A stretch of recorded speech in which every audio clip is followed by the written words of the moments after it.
வணக்கம்.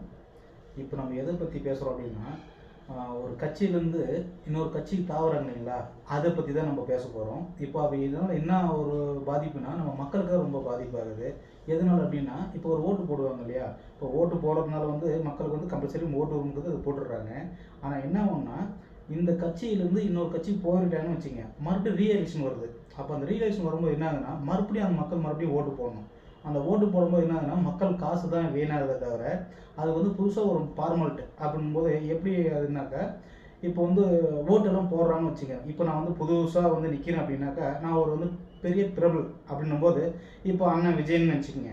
இப்போ என்ன நினச்சிக்க வேண்டாம், அவர் விஜய் இப்போ நிற்க போகிறாரு அப்படின்னும்போது, அவருக்காக மக்கள் எல்லாருமே ஓட்டு போடுவாங்க. அப்படி பட்சத்துக்கு என்ன ஆகுதுனாக்கா, அவர் ஒரு கட்டத்தில் வந்து ஒரு முதலமைச்சர் கிட்ட வரும்போது செய்யும் என்ன தெரியுமாகும், லாஸ்ட்டில் வந்து அந்த கட்சி எம்எல்ஏகள் என்ன பண்ணுவாங்க, இன்னொரு கட்சிக்கு வந்து தாவறதுக்கு பார்ப்பாங்க.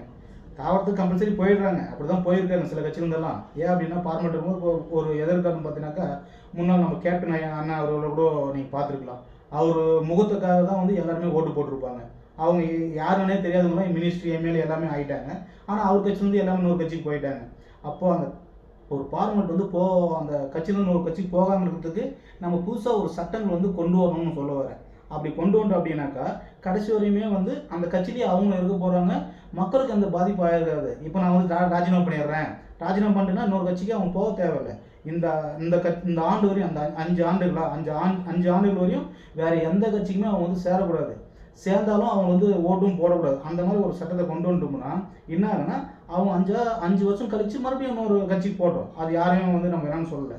அப்போ அது போகாமல் இருக்கிறது நம்ம என்னன்னாக்கா, முதல் ஃபார்மெட் வந்து பார்த்தீங்கன்னாக்கா, அது ஒன்று தான். 5 வருஷம் வரையும் கம்பல்சரி ஒரு எம்எல்ஏவோ ஒரு மினிஸ்டரோ அந்த கட்சியிலேருந்து இப்போது ஜெயிக்க வச்சிட்டாங்க அப்படின்னாக்கா, போகவே கூடாது அப்படின்னு ஒரு சட்டம் கொண்டு வரணும். அப்படி ராஜினாமா பண்ணிட்டாங்க அப்படின்னா 5 வருஷம் வரையும் மறுபடியும் அவங்க தேர்தலே நிற்கக்கூடாது. அந்த மாதிரி ஒரு சட்டத்தை வந்து கொண்டு வரணும். அப்படி கொண்டு வந்தாங்கன்னா, அவங்க கட்சியில் கம்பல்சரி யாராலும் நின்று ஜெயிக்கிறாங்களோ 5 வருஷம் கம்பல்சரி இருப்பாங்க. அப்போ எந்த ஒரு எதிர்கட்சிக்கும் சரி, தனித்து ஒரு கட்சிகளுக்கு வந்து பயப்படாமல் இருக்கிறதுக்கு ஒரு வாய்ப்பு இருக்குது. ஏன் அப்படின்னாக்கா, நம்மளுக்காக நின்றாங்கன்னா 5 வருஷம் கம்பல்சரி அவங்க நம்மளுக்காக தான் இருக்கணும். இப்போ அதெல்லாம் இல்லாத ஒரு சட்டனால் தான் வந்து என்னன்றாங்க, ஜெயிச்சிடுறாங்க, மறுபடியும் பார்த்தீங்கன்னா வேற ஒரு கட்சிக்கு போயிடுறாங்க, ஈஸியாக போயிடுறாங்க. இப்போ அதே போல் தான் நான் சொல்லுகிறேன். இப்போ அந்த மாதிரி ஒன்று பணம், இப்போது எதுவுமே ஒரு முகம் தெரியாத ஒரு ஆளுக்கு வந்து, இப்போ ஒரு முகம் தெரிஞ்ச ஆள், இப்போ அண்ணன் விஜய் அவர்கள் வந்து நிற்க வச்சாக்க யாருன்னே தெரியாதவங்க நின்றா கூட ஜெயிச்சிடலாம். 100% ஜெயிக்கிறதுக்கு வாய்ப்பு இருக்குது. அப்போது அவர் ஜெயிச்சுட்டு மற்றொரு கட்சிக்கு போகணும்னா சும்மா போக மாட்டார். இப்போ 50 கோடி 100 கோடி பணத்தை வாங்கி தான் போக போகிறாரு.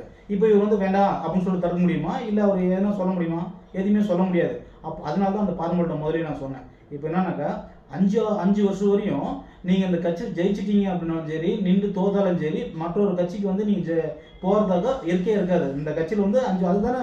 இப்போ எதிர்கட்சி வந்து இப்போ தேடி போகிறாங்க, நீங்கள் எங்கள் கட்சியில் கூட்டணி வச்சுக்கோங்க, இந்த கட்சியில் கூட்டணி வச்சுக்கோங்க அப்படின்னு கூட எதனால் போகிறாங்க, அப்போ போய்க்கிங்கன்னு சொல்ல வரேன்.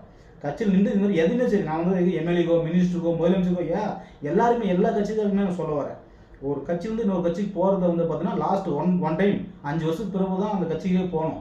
அது கெட்டதாக நல்லதோ அந்த கட்சி இருந்தால் மட்டும் தான் எல்லாமே தெரியும். நீ பணத்துக்காக போகிறது எதுக்கு வர இன்னும் புரிய மாட்டேங்குது. அதே போல் சில இன்னும் நிறையா கருத்துக்களும் சொல்கிறது இருக்கிறேன். இப்போ அதே போல் தான் சொல்கிறேன், தயவு செஞ்சு வந்து எல்லாருக்கும், எல்லா மக்களுக்கும் அதை சொல்கிறேன், கட்சியில் இருக்கிற எல்லாருக்குமே சொல்கிறேன், ரொம்ப கையெடுத்து வேலையும் கும்புறேன். ஒரு கட்சி புதுசாக நிற்கிறாங்க அப்படின்னா தயவு செஞ்சு நில்லுங்க. கடைசி வரை அவங்களுக்கு கை கொடுக்குறீங்களோ இல்லையோ கூட இருங்கன்னு சொல்ல வரேன்.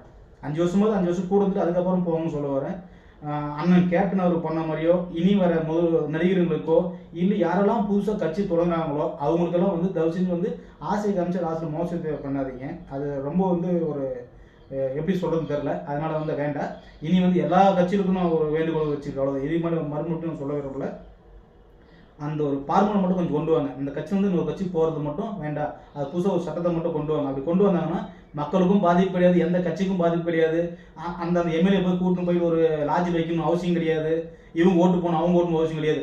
பார்மனெண்ட் எவ்வளோதான். இவங்க கட்சின்னா இவங்க கட்சியில் நிற்கிறது மட்டும் தான் இருக்கணுமே தவிர வேறு எதுவுமே கிடையாது. இந்த வேலைக்கு காசு கொடுத்து வாங்குறது அந்த குழப்பே வேண்டாம்னு சொல்ல வரேன். அது எதுக்கு கட்சி, நீங்கள் எதுக்கு ஓனர் பண்ணுறீங்க, கூட்டணி தான் முதல்ல வச்சுக்கிறீங்களே, அதை ஃபார்முலா வச்சுக்கிங்கன்ற. ஜாமீன் முதல்ல வந்து பார்த்தீங்கன்னா மறுபடியும் போயிட்டு அதை ராஜினாமா பண்ணுறது அப்படின்னா லாஸ்ட் வரையும் அவங்க வந்து நிற்காத மாதிரி ஒரு ஃபார்முலா கொண்டு வாங்க. அதுக்கு ஒரு சட்டத்தை முதல் கொண்டு வாங்க. அப்படி கொண்டு வந்தால் மட்டும்தான் எல்லா கட்சிக்காருமே ஒரு 5 வருஷம் 5 வருஷம் கம்பல்சரி இருக்க முடியும். ஓகே, நன்றி, வணக்கம்.